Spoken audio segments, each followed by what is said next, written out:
Уважаемые зрители, вас приветствует видеоканал Kazakh Idioms. Казахтың мақал мәтелдері. Казахский народ всегда уделял особое внимание умению утонченно выражать свои мысли.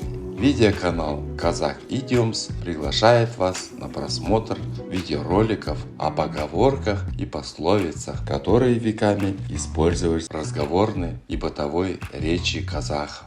Видеоматериалы сопровождаются переводами на русский язык и примерами применения в разных ситуациях. Представляем вашему вниманию следующую казахскую поговорку. Көз қорқақ, қол батыр. Дословный перевод на русском звучит так. Глаза трусливы, а руки храбрые. Как вы догадались, речь не о том, что чувствуют глаза или руки. Это поговорка об эмоциях человека перед трудностями, которые необходимо преодолеть. Приведем пример, как это выражение используется в настоящее время.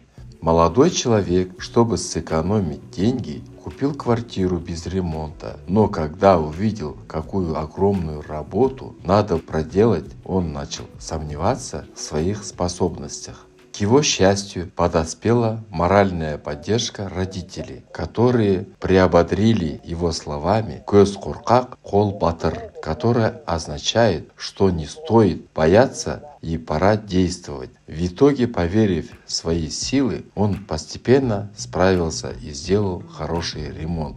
Надеюсь, что эта поговорка поможет лучше понять казахский менталитет. До новых встреч! Сау болыңыздар!